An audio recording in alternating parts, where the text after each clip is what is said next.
বন্ধুরা, আপনারা সকলেই চাল কুমড়োর বিভিন্ন রেসিপি তৈরি করে খেয়েছেন। তবে একবার এই রকম নিরামিষ চাল কুমড়োর রেসিপি তৈরি করে দেখুন। এই একটা রেসিপি দিয়েই পুরো এক থালা ভাত খেয়ে নেওয়া যায়। নিরামিষ কুমড়ো এভাবে বানালে যে কুমড়ো অপছন্দ করে সেও আঙুল চেটে খেতে বাধ্য। নমস্কার বন্ধুরা, মনিকাস ফুড খাজানাতে সবাইকে স্বাগত জানিয়ে শুরু করছি আমার আজকের রেসিপি। আমার পাশে থেকে ভিডিওটি শেষ পর্যন্ত দেখুন। আশা করছি আজকের রেসিপি সবার খুব ভালো লাগবে। এই রেসিপির জন্য আমি এখানে একটা মিডিয়াম সাইজের চাল কুমড়ো নিয়েছি। এবারে চাল কুমড়োটাকে দুভাগ করে নিলাম।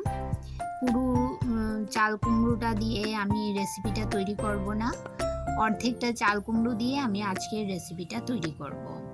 চাল কুমড়োর খোসা ছাড়িয়ে এবারে ভালো করে ধুয়ে চাল কুমড়োগুলো ছোট ছোট করে টুকরো করে নিয়েছি।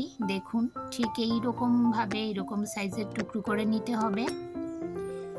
এবারে গ্যাসের চুলায় কড়াই বসিয়ে আমি একটা মশলা তৈরি করে নেব। দিয়ে দিলাম কয়েকটা কাঁচা লঙ্কা, 1 চামচ মৌরি, 1 চামচ মেথি ও 2 চামচ কালো সর্ষে।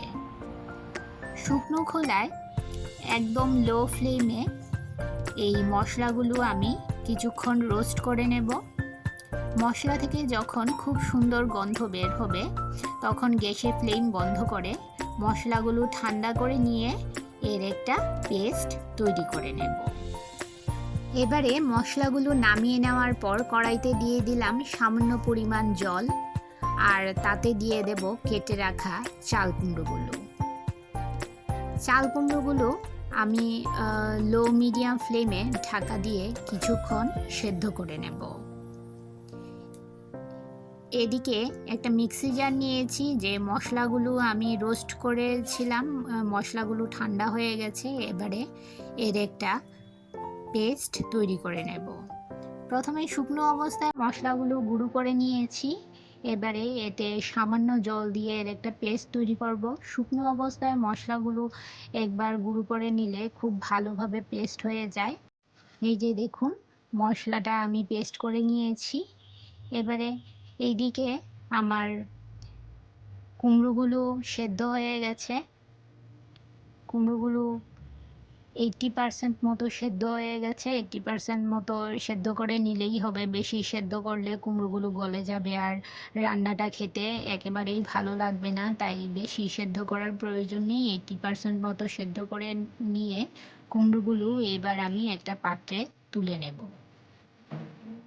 বন্ধুরা, আমার চ্যানেলে আজকে যারা নতুন, যারা এখনও আমার চ্যানেলটি সাবস্ক্রাইব করেননি, তাদের কাছে অনুরোধ, আমার চ্যানেলটি সাবস্ক্রাইব করে পাশে থাকা বেল আইকনটি প্রেস করে রাখুন আর নোটিফিকেশান অন করে রাখুন, যাতে যখনই আমি কোনো নতুন ভিডিও আপলোড করি তা যেন সবার প্রথম পৌঁছে যায় আপনাদের কাছে।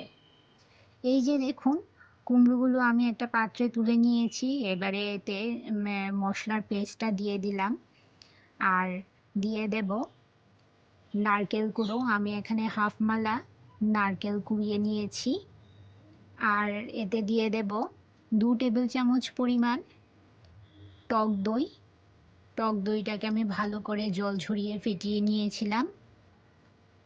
আর এতে দিয়ে দেব স্বাদ মতো নুন ও সামান্য চিনি। আপনারা কি কখনো এইভাবে কুমড়ো রান্না করে খেয়েছেন? যদি না খেয়ে থাকেন, অবশ্যই একবার এইভাবে কুমড়োর রেসিপিটা তৈরি করে দেখবেন।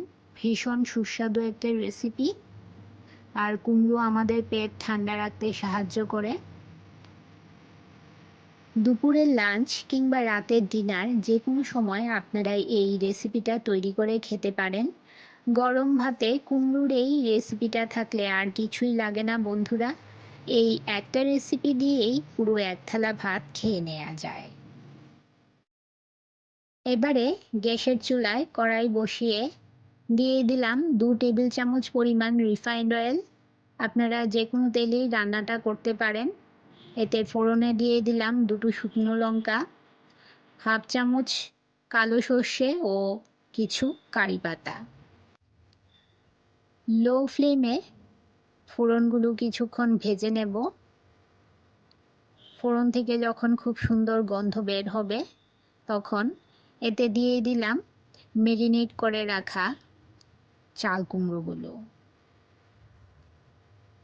বন্ধুরা, আমার চ্যানেলের রেসিপিগুলো আপনাদের যদি ভালো লেগে থাকে তাহলে লাইক, কমেন্ট ও সাবস্ক্রাইব করে আমার পাশে থাকবেন।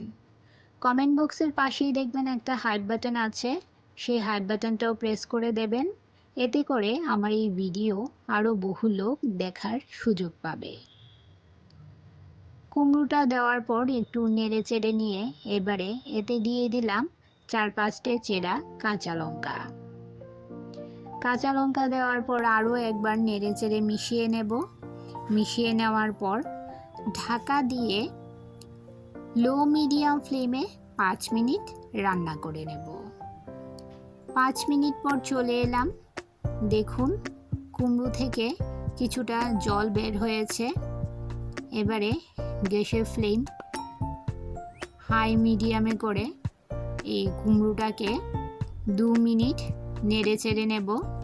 এতে করে যে জলটা বের হয়েছে সেটা কিছুটা শুকিয়ে যাবে। আর রান্না করব না বন্ধুরা, এবারে গ্যাসের ফ্লেম বন্ধ করে দেব। নামানোর আগেও উপর থেকে আপনারা একটু কাঁচা সর্ষের তেল ছড়িয়ে দিতে পারেন, এতে করে এর টেস্টটা আরও বেড়ে যায়। আমার নিরামিষ চাল কুমড়োর রেসিপি পরিবেশন করার জন্য একদম রেডি। আপনারা অবশ্যই বাড়িতে একবার এই রকমভাবে চাল কুমড়োর রেসিপিটা তৈরি করে খাবেন, ভীষণ ভালো হয় খেতে বন্ধুরা। তো বন্ধুরা, আমার আজকের নিরামিষ চাল কুমড়োর রেসিপি আপনাদের কেমন লাগলো অবশ্যই কমেন্ট করে জানাবেন, আর ভালো লাগলে শেয়ার করবেন আপনাদের আত্মীয় ও বন্ধুদের কাছে। তাহলে বন্ধুরা, আজ এই পর্যন্তই। আবার দেখা হবে আরেকটি নতুন ভিডিওতে নতুন রেসিপি নিয়ে। সবাই ভালো থাকবেন, সুস্থ থাকবেন।